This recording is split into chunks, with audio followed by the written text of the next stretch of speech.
Hello friends, welcome to our YouTube channel. तो दोस्तों, मेरे पास काफ़ी लोगों की क्वेरी आ रही थी कि एक स्ट्रेटेजी वीडियो बनाने के लिए कि स्टैटिस्टिकल असिस्टेंट के एग्ज़ाम की तैयारी कैसे करनी है। तो दोस्तों, उसके लिए मैंने एक वीडियो बनाई है।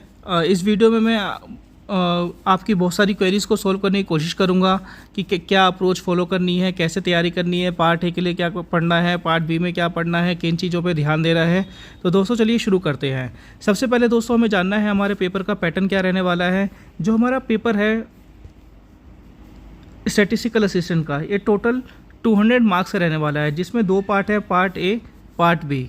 अगर हम पार्ट ए की बात करें दोस्तों, तो पार्ट ए में मैथ्स रहने वाला है, रीजनिंग है, हिंदी है, इंग्लिश है और जनरल अवेयरनेस है।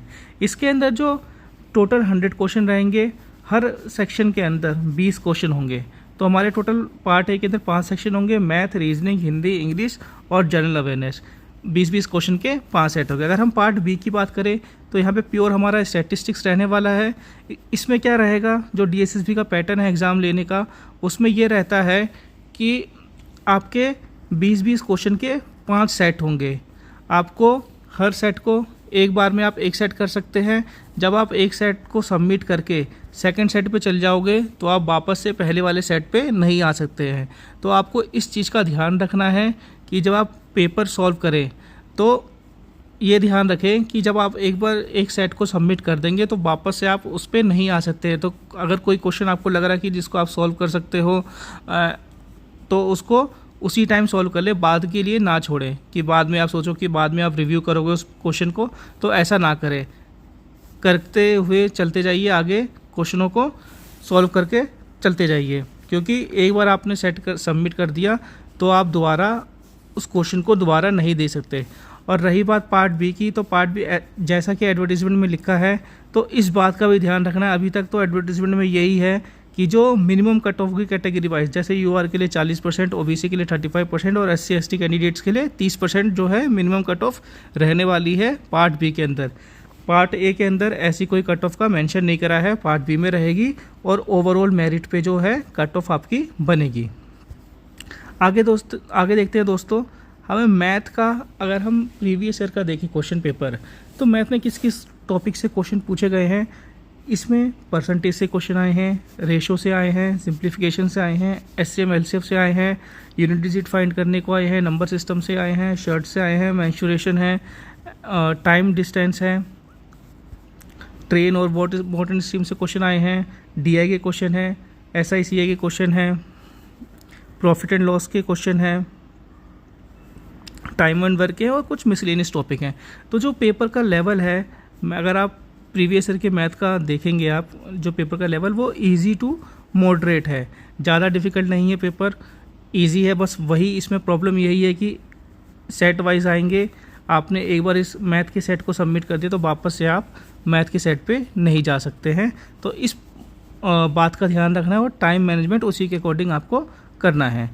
अगर हम आगे देखें, रीजनिंग की बात करें, तो रीजनिंग भी बहुत सिंपल रहने वाली है, इतनी कोई डिफ़िकल्ट नहीं है, इजी टू मॉडरेट रहेगी। एक दो क्वेश्चन होंगे जो थोड़े मॉडरेट होंगे, अदरवाइज जो रीजनिंग में तो बेसिकली यही रहता है, अगर आप क्वेश्चन को कैच कर गए एक बार में ही तो क्वेश्चन सेकंड भर में हो जाएगा। अगर आप क्वेश्चन को नहीं पकड़ पाते हो तो उसमें थोड़ा टाइम लग जाता है।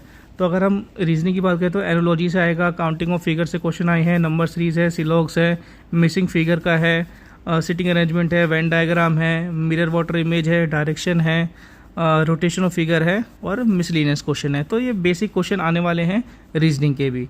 ये आप प्रीवियस ईयर के क्वेश्चन पेपर देखेंगे तो वहाँ से आप देख सकते हैं। पार्ट ए के लिए मैं यही बोलूँगा कि जितने भी लास्ट ईयर के ग्रेड 4 के पेपर हैं उनकी आप प्रैक्टिस करिए, उससे काफ़ी हेल्प होने वाली है। आपको पता चलेगा कि रीजनिंग के किस टाइप के क्वेश्चन पूछे जा रहे हैं, मैथ से किस टाइप के क्वेश्चन पूछे जा रहे हैं। इसी तरीके से आप गो थ्रू करिए पेपर को और उसकी प्रैक्टिस करिए। अगर आप बहुत सारे सेट हैं, मैंने टेलीग्राम ग्रुप के अंदर ग्रेड 4 के एग्ज़ाम पेपर की लिस्ट शेयर कर रखी है, आप उससे क्या कहते हैं पेपर को डाउनलोड करिए और प्रैक्टिस करिए। पार्ट ए के लिए अगर आप वो कर लोगे तो वो बहुत ही सफिशेंट है, उससे आपकी प्रैक्टिस अच्छी खासी हो जाएगी इन सब के लिए, हिंदी के लिए, मैथ के लिए, रीजनिंग के लिए और इंग्लिश के लिए। तो इस बात का ध्यान रखें, प्रैक्टिस करिए पार्ट ए की। पार्ट ए भी इम्पॉर्टेंट है, स्टैटिस्टिक्स तो पढ़नी ही पढ़नी है, उसके साथ साथ आपको पार्ट ए भी पढ़ना है, तभी आप अच्छे मार्क्स ला पाएंगे और अपनी सीट को सिक्योर करेंगे।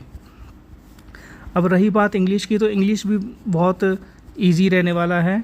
ईडियम फ्रेजेस हो गए, सेंटेंस करेक्शन हो गया, वोकैब के हो गए, सिनोनिम एंटोनिम हो गए, स्पेलिंग्स हो गई, vocabulary, grammar, parajumble, passage, one word substitution, ये सब टॉपिक्स जो हैं इंग्लिश में आने वाले हैं, जो कि पेपर का लेवल काफ़ी इजी रहने वाला है। अगर हम हिंदी की बात करें दोस्तों, तो ये हिंदी बहुत ही गेम चेंजर रहने वाला है। हिंदी बहुत इम्पॉर्टेंट है, 20 मार्क्स की हिंदी आने वाली है। काफ़ी बच्चों ने हिंदी छोड़ रखी होगी, 10th 12th के बाद नहीं पढ़ी होगी, और हिंदी में डर भी लग रहा होगा कि कैसे हम हिंदी की तैयारी करें। तो मैं दोस्तों बताना चाहूँगा, एक बुक है आदित्य पब्लिकेशन की, जो फ्लिपकार्ट पे अवेलेबल है। इस बुक को परचेज़ करिए आप। हिंदी में ऐसा कुछ नहीं है, आप अगर 1 वीक भी देंगे आप हिंदी के लिए तो सफिशेंट है। 1 वीक सफिशेंट है हिंदी के लिए। आप इजीली क्या कहते हैं हिंदी को कर लेंगे, और 20 में से 15+ मार्क्स लाया जा सकता है हिंदी के अंदर। हिंदी इतनी डिफ़िकल्ट नहीं रहने वाली है अगर आप पढ़ोगे तो। अगर नहीं पढ़ोगे तो हिंदी आपको परेशान करेगी पेपर के अंदर। तो हिंदी में जैसे जो क्वेश्चन अगर प्रीवियस ईयर के देखोगे तो इस पे आए हैं अशुद्ध वर्तनी, जो कि स्पेलिंग मिस्टेक वगैरह है। फिर संधि के ऊपर क्वेश्चन आए हैं, कितने टाइप की संधि होती है उसके ऊपर क्वेश्चन आए हैं। समास के ऊपर आए हैं, तत्सम तद्भव के ऊपर आए हैं, अलंकार के ऊपर आए हैं, विराम चिन्हों का प्रयोग कैसे करना है सेंटेंस के अंदर उसके ऊपर क्वेश्चन आए हैं। उपसर्ग प्रत्यय के ऊपर क्वेश्चन आए हैं। फिर शब्द रूप के ऊपर कौन सा शब्द स्त्रीलिंग है, कौन सा पुल्लिंग है, एक वचन बहुवचन के ऊपर क्वेश्चन आए हैं। मुहावरे पूछे गए हैं क्वेश्चन के अंदर। काल के ऊपर क्वेश्चन आए हैं। विलोम शब्द, पर्यायवाची शब्द और एक पैसेज वगैरह आया हुआ है। तो ये हिंदी जो है बहुत इजी रहने वाली है। आप इस बुक को रेफ़र ज़रूर करें। आदित्य पब्लिकेशन की बुक है, बुक काफ़ी अच्छी है, हिंदी की प्रैक्टिस के लिए काफ़ी लाभदायक रहने वाली है आदित्य पब्लिकेशन की बुक। फिर अब अगर हम आगे बात करें, अगर हम जनरल अवेयरनेस की बात करें तो दोस्तों ये काफ़ी वास्ट टॉपिक है जनरल अवेयरनेस। इसमें आपको करंट अफेयर्स तो पढ़ने ही पड़ेंगे, फिर स्टैटिक जीके में history, geography, science, economics, polity, art and culture वगैरह क्वेश्चन पूछने पड़ेंगे, पूछे जाते हैं इसके एग्ज़ाम के अंदर। फिर इंपॉर्टेंट जो भी ऑर्गेनाइजेशन है उनके हेडक्वार्टर वगैरह हैं, और मिसलेनियस टॉपिक। तो जनरल अवेयरनेस जो है क्या कहते हैं बहुत ही वास्ट टॉपिक रहने वाला है। तो इसकी तैयारी आप बाद में भी स्टार्ट करें तो ठीक रहेगा, क्योंकि 20 क्वेश्चन आने वाले हैं जनरल अवेयरनेस के। किस टॉपिक से कितना वेटेज है ऐसा कुछ इसका फिक्स नहीं है। तो इसको आप बाद में स्टार्ट करें, जब एग्ज़ाम से अगर 1-2 महीने पहले भी करेंगे आप तो भी सफिशिएंट रहने वाला है। अगर हम आगे देखें, अब आते हैं हम पार्ट बी के ऊपर, स्टैटिस्टिक्स की प्रिपरेशन कैसे करनी है। तो दोस्तों अगर हम स्टैटिस्टिक्स की बात करें तो सबसे पहले आपको ये देखना है कि आपकी क्वालिफ़िकेशन क्या है। क्योंकि देखो स्टैटिस्टिक्स का सिलेबस जो है वो डिफ़ाइंड नहीं है DSSB के द्वारा कि स्टैटिस्टिक्स में क्या सिलेबस है। फिक्स सिलेबस इसका कुछ नहीं है। उन्होंने बस एक लाइन लिखी है कि जो पेपर रहने वाला है वो रहेगा पोस्ट ग्रेजुएशन लेवल का।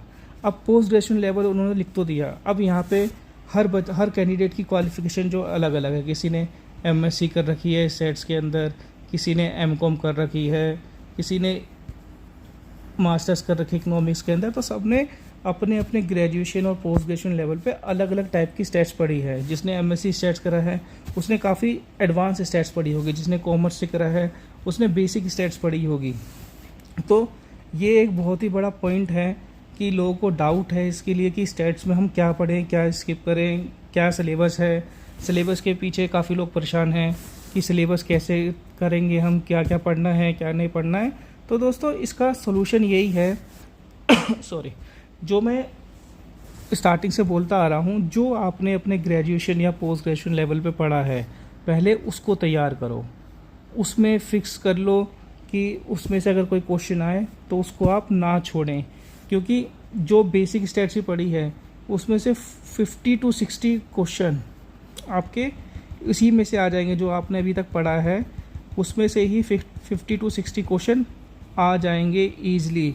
बाकी जो एक्स्ट्रा टॉपिक्स हैं उनको आप बाद में प्रीवियस ईयर का पेपर देखें, उससे एनालाइज करें कि किस किस टॉपिक से क्वेश्चन आ रखे हैं, बाद में उसको उन टॉपिक्स को आप पढ़ें।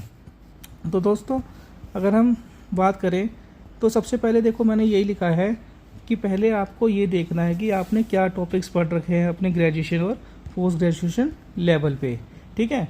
फिर उसके बाद सेकंड क्या करना है, जो टॉपिक्स आपने पढ़ रखे हैं अपने आप को उसमें मास्टर कर लो कि उसमें से अगर कोई क्वेश्चन आता है तो उसमें से आपको उन क्वेश्चंस को स्किप नहीं करना है। अगर आप उन टॉपिक्स में से स्किप कर देंगे, नए के चक्कर में जाएंगे और पुराना जो आपने पढ़ा है वही नहीं कर पाओगे तो फ़ायदा नहीं है, क्योंकि एडवांस स्टैट्स इतनी इजी भी नहीं है। जिन लोगों ने पढ़ी नहीं है, एक नया टॉपिक पढ़ना और जो टॉपिक आपने पढ़ रखा है उसको रिवाइज करना, दोनों में बहुत फ़र्क है। नए टॉपिक के पीछे भागोगे, पुराना छूट जाएगा। कम से कम एटलीस्ट जो आपने चैप्टर्स पढ़ रखे हैं ग्रेजुएशन या पीजी लेवल पे, पहले उनको आप अच्छे से तैयारी करिए। उसमें से एक भी क्वेश्चन छूटना नहीं चाहिए, क्योंकि उसमें से ही 50 to 60 क्वेश्चन आ जाएंगे ईजिली, और जो वन लाइनर होंगे, फॉर्मूला बेस्ड होंगे। अगर आप उनको छोड़ दोगे तो काफ़ी दिक्कत हो जाएगी स्टेट्स के अंदर। इस बार इन्होंने लिखा भी है कि मिनिमम कट ऑफ जो 40, 35, 30% वाली है वो मिनिमम कट ऑफ अप्लाई करेंगे। अगर डीएसबी ये अप्लाई कर देती है तो बहुत डिफ़िकल्ट हो जाएगा काफ़ी बच्चों के लिए कि मिनिमम मार्क्स भी स्कोर करना। आगे देखते हैं कि हमें क्या क्या इसमें पढ़ना है। तो दोस्तों मैंने इसमें मोटा मोटा कुछ इंपॉर्टेंट टॉपिक्स लिखे हैं, पर इसके अलावा भी आपको उन टॉपिक्स को डिटेल में पढ़ना पड़ेगा। सबसे पहले थ्योरी पोर्शन देखनी है, स्टैटिस्टिक्स की डेफिनेशन, स्कोप वगैरह, उसका थ्योरी पोर्शन पढ़ना है। उससे ही क्वेश्चन आ सकते हैं। Basic terms related to frequency distribution, जो भी टर्म्स होती है, टैली मार्क हो गया, क्लास मार्क हो गया, क्लास इंटरवल हो गया, क्लास लिमिट हो गया, विथ हो गई, इसको हम कैसे निकालेंगे, क्या इसकी थ्योरी जो है वो आपको पढ़नी है। तो इन सब चीज़ों पे भी ध्यान देना है, कहीं इन सब चीज़ों को इग्नोर नहीं कर सकते आप थ्योरी पोर्शन को। थ्योरी पोर्शन भी जो है काफ़ी इम्पोर्टेंट है इस एग्ज़ाम के लिए, ठीक है। फिर अगर आगे बढ़ते हैं तो हिस्टोग्राम के बारे में पढ़ना है, पॉलीगन के बारे में पढ़ना है, पॉलीगॉन के बारे में पढ़ना है, ओजाइव के बारे में पढ़ना है, मोर देन ओजाइव हो गया, लेस देन ओजाइव हो गया, ये सब आपको पढ़ने हैं। इनके जो भी बेसिक टर्म्स होते हैं, इनके रिलेशन क्या होता है, तो वैसे आपको इनको पढ़ना पड़ेगा। फिर अगर हम बात करें मेजर्स ऑफ सेंट्रल टेंडेंसी, इसमें अरिथमेटिक मीन है, मीडियन है, मोड है, जीएम है, एचएम है, ठीक है। इनके फॉर्मूलेस वगैरह पढ़े होने चाहिए, इनके बीच के जो रिलेशनशिप हैं वो पता होने चाहिए, इनके कैरेक्टरिस्टिक्स पता होने चाहिए, ठीक है। तो एक जैसे ये फॉर्मूला आ रखा है, mode equals to 3 median minus 2 mean, इस पर डायरेक्ट क्वेश्चन आता है, ठीक है ना। तो और इनके फॉर्मूले भी पता होने चाहिए कि डिफरेंट क्लास इंटरवल्स के अंदर इनके फॉर्मूले क्या क्या होते हैं, इस पर भी क्वेश्चन आता है। तो इन छोटे छोटे टॉपिक है, ये सब आपने पढ़ रखे हैं अपने ग्रेजुएशन पोस्ट ग्रेजुएशन लेवल पे, तो आपको इसको इग्नोर नहीं करना है, इनको अच्छे से करनी है तैयारी। फिर अगर हम बात करें अगले टॉपिक बढ़ते हैं, मेजर्स ऑफ डिस्पर्शन। ये टॉपिक्स मैं वो बता रहा हूँ जो कॉमन टॉपिक्स हैं जो आपने अपने ग्रेजुएशन पोस्ट ग्रेजुएशन लेवल पे पढ़े हुए हैं। मैं सिर्फ अभी उनको लेके चल रहा हूँ कि उनमें आपको तैयारी करनी है। तो इसमें भी सबसे पहले आपको देखो थ्योरी पोर्शन करना है, जो भी मेजर्स ऑफ डिस्पर्सन है उसकी थ्योरी करनी है। रेंज हो गया, क्वार्टाइल डेविएशन हो गया, मीन डेविएशन हो गया, स्टैंडर्ड डेविएशन हो गया, इनके सारे फॉर्मूले आपको रटे होने चाहिए। इनके बीच में रिलेशनशिप क्या होता है ये पता होना चाहिए। वेरिएंस हो गया, कोफिशिएंट ऑफ वेरिएशन हो गया, फिर होता है आपका स्क्यूनेस और कुटोसिस होता है, ठीक है। फिर आपका कोफिशिएंट ऑफ स्क्यूनेस हो गया, फिर हो गया लेप्टोकर्टिक हो गया, मीसोकर्टिक हो गया, प्लेटिकर्टिक हो गया। फिर ये सब पता होने चाहिए आपको, इनकी थ्योरी पता होना चाहिए, रिलेशनशिप पता होना चाहिए। फिर ये होता है कि मीन मीडियन मोड का रिलेशन पता होना चाहिए सिमेट्रिकल डिस्ट्रीब्यूशन के अंदर, पॉजिटिवली स्क्यूड डिस्ट्रीब्यूशन के अंदर, नेगेटिवली स्क्यूड डिस्ट्रीब्यूशन के अंदर आपको इनके रिलेशनशिप पता होने चाहिए। तो ये मैंने मोटा मोटा कुछ लिखे हैं, पर इसके अलावा मैं रिपीट कर रहा हूँ, पूरा चैप्टर आपको पढ़ना है, पूरी थ्योरी पढ़नी है, फॉर्मूले सारे रिवाइज करने हैं, फॉर्मूले सारे फिंगर टिप्स पे होने चाहिए कि कोई क्वेश्चन आ जाए तो उसमें आप तुरंत आप उसको कर सको। फिर हो गया प्रोबेबिलिटी हो गया, प्रोबेबिलिटी आपको कंप्लीट पढ़नी है, प्रोबेबिलिटी से भी अच्छे खासे क्वेश्चन आएंगे, 3 से 5 क्वेश्चन तक प्रोबेबिलिटी से आ सकते हैं। फिर हम बात करते हैं कोरिलेशन एंड रिग्रेशन। दोस्तों ये भी बहुत इंपॉर्टेंट चैप्टर है, इसमें स्कैटर डायग्राम पढ़ना है आपको, कार्ल पियर्सन कोफिशिएंट कोरिलेशन पढ़ना है, probable error of correlation coefficient पढ़ना है, रैंक कोरिलेशन पढ़ना है। रिग्रेशन के अंदर आपको लाइंस ऑफ रिग्रेशन पढ़नी है, वाई ऑन एक्स कैलकुलेट करना आना चाहिए, एक्स ऑन वाई कैलकुलेट करना आना चाहिए, रिग्रेशन कोफिशिएंट पता होना चाहिए। फिर स्टैंडर्ड एरर ऑफ एस्टिमेट वगैरह के बारे में आपको पता होना चाहिए। फिर नेक्स्ट टॉपिक पे देखें हम theory of sampling and large sample test. तो आपको इसके अंदर स्टैंडर्ड एरर पता होना चाहिए, टाइप 1 एरर, टाइप 2 एरर हो गया, नल हाइपोथेसिस हो गया, ऑल्टरनेट हाइपोथेसिस हो गया, लेवल ऑफ सिग्निफिकेंस हो गया, 1 टेल्ड एंड 2 टेल्ड टेस्ट हो गए, क्रिटिकल वैल्यूज़ क्या होती हैं ये पता होना चाहिए, काई स्क्वायर डिस्ट्रीब्यूशन पता होना चाहिए, उसकी थ्योरी पता होनी चाहिए आपको। थ्योरी हो गई, करेक्टरिस्टिक्स हो गई, प्रॉपर्टीज़ होगी, इसकी एप्लीकेशंस क्या होती हैं, फिर काई स्क्वायर टेस्ट हो गया, डिग्री ऑफ फ्रीडम हो गया, 2x2 कंटीन्यूसी टेबल क्या होता है इसके बारे में पता होना चाहिए, ये स्कोर करेक्शन क्या होता है ये पता होना चाहिए। तो आपको ये सारी चीज़ें पढ़नी है, ये सारी चीज़ें आपने पहले पढ़ रखी होंगी, इनको रिवाइज करना है अच्छे से। फिर TFZ डिस्ट्रीब्यूशन हो गया, इसके बारे में आपको पता होना चाहिए, graph of T distribution, critical values क्या होती हैं, एप्लीकेशन हो गई, एजम्पशन हो गई। इसी तरीके से F डिस्ट्रीब्यूशन की है, रिलेशनशिप क्या होता है T और F डिस्ट्रीब्यूशन के अंदर, Z डिस्ट्रीब्यूशन आपको पढ़ना है। फिर अगर हम नेक्स्ट टॉपिक बढ़ते हैं थ्योरी ऑफ एस्टिमेटर, तो इसकी बात करें तो इसमें भी introduction, characteristics, consistency, testing of hypothesis, error of type 1, type 2, unbiasedness, properties, method of minimum variance and least square, ये सब आपको पढ़ना पड़ेगा।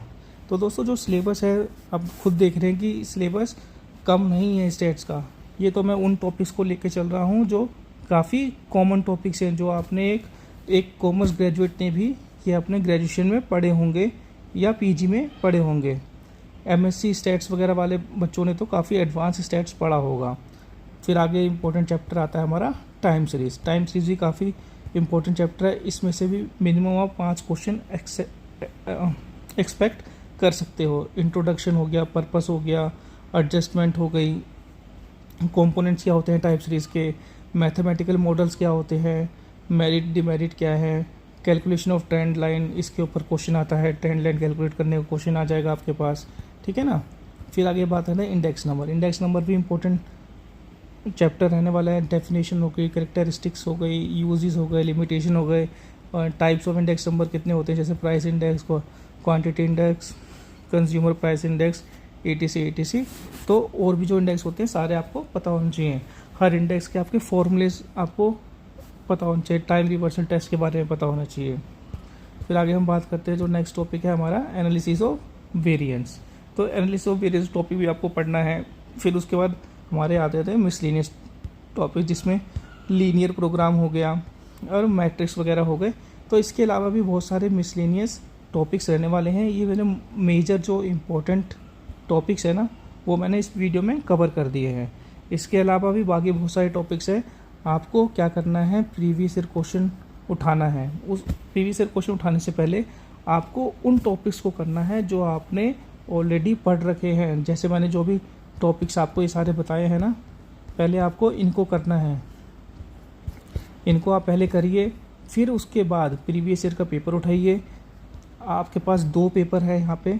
एक जो एग्ज़ाम पेपर हुआ था 2019 में, वो वाला पेपर मिल जाएगा आपको टेलीग्राम ग्रुप के अंदर, और जो 2015 में एग्ज़ाम हुआ था उसका पेपर भी टेलीग्राम ग्रुप के अंदर मैंने डाला हुआ है। तो आपको दोनों पेपर उठाने हैं।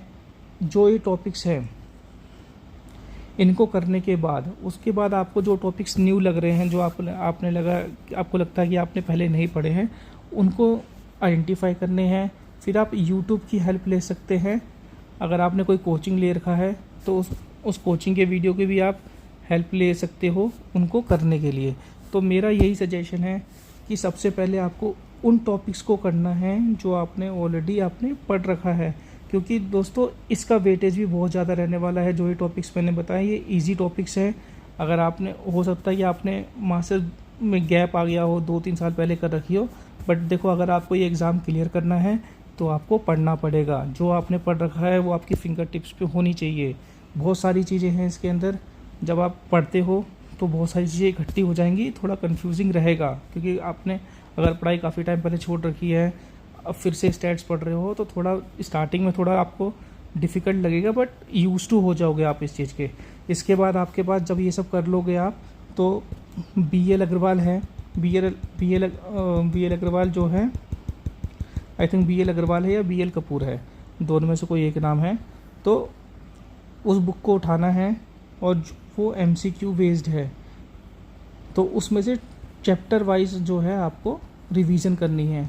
बट उसके बाद मैंने 1-2 PDF भी भेजी है ग्रुप के अंदर, जिसमें भी MCQs क्वेश्चन हैं, हिंदी और इंग्लिश मीडियम दोनों के अंदर है, तो आप उसको भी आप ट्राई कर सकते हो। उसमें टॉपिक वाइज जो है MCQs हैं उसके अंदर, तो वो भी काफ़ी बेनिफिशियल रहने वाला है आप लोगों के लिए। तो उम्मीद करता हूँ दोस्तों आपको ये वीडियो पसंद आई होगी। अगर आपको वीडियो पसंद आई तो वीडियो को लाइक करें और चैनल को सब्सक्राइब करें। थैंक यू दोस्तों।